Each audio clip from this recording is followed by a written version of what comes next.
Let me talk to you about the little details of custom bike building.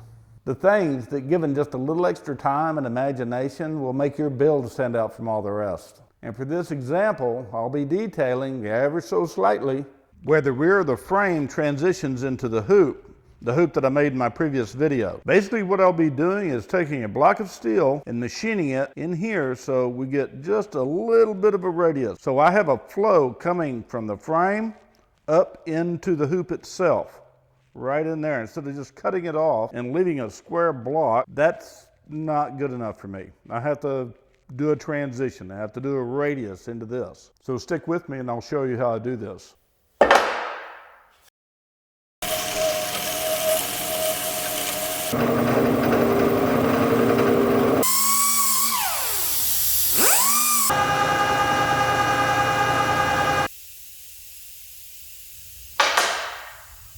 Okay, after all that, this is not going to work because the factory sheet metal stampings that are on this bike right there, they're crap. They're not square at all.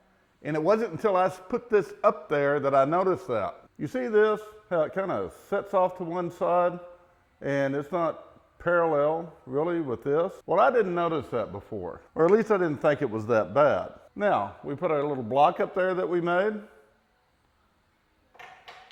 The block fits. Unfortunately, you can see along the edge, the frame does not fit. And it's the same over here too. Now this is the right side of the frame. And the piece that we just made is straight up and down. It is plumb. But the frame, as you can see, is not. So, I'm just gonna cut the shock hangers off and build my own.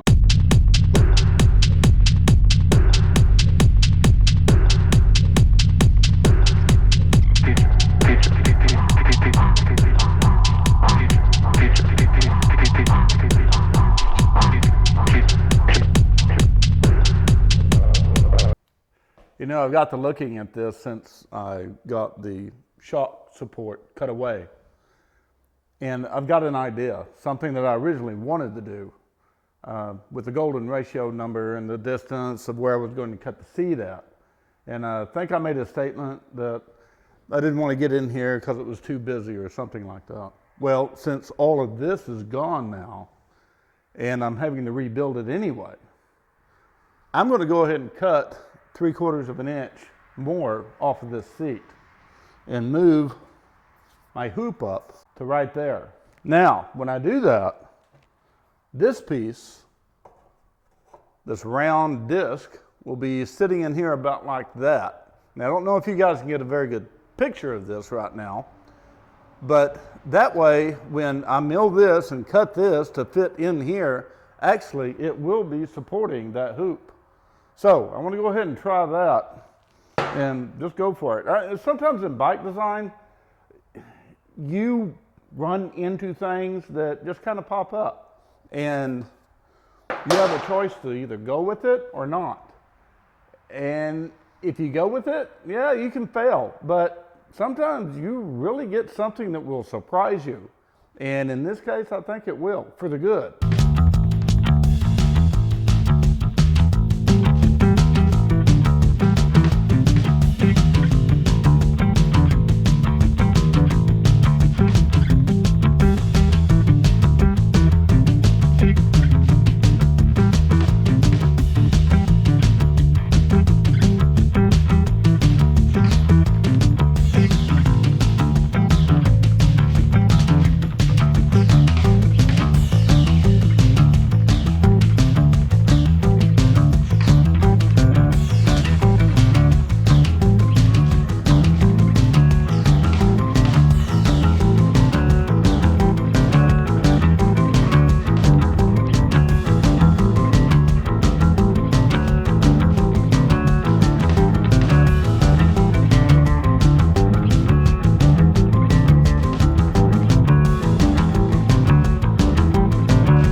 Okay, here's a close-up view of the finished product. Now I'll have to go back and take care of these little porosity marks. That's no big deal. That's very, very light, superficial. That'll be taken care of, but the blend just really went well in here. Now I really like this radius that I decided to go with. It's kind of an egg shape, oval. It worked out really nice, really nice. I'll still have to go over to the other side and finish it. And I want to put the shock on and show you guys what it looks like. Okay, there it is with the shock. That here came out sweet. It really did. I'm very pleased with it. Being persistent in the little details will cost you more time, but the dividends are well worth it, as you can see here. So when you feel rushed in a project, thinking that you have to get it out just for your own pleasure, just spend that little bit of extra time in designing and going a little bit further each and every time you do a project. You'll see the difference. You really will. Hey, if you've watched the video all the way up to this point and you think I've earned your subscription, then please subscribe to my channel and give me a like. And I'll be seeing you guys next week with a new project.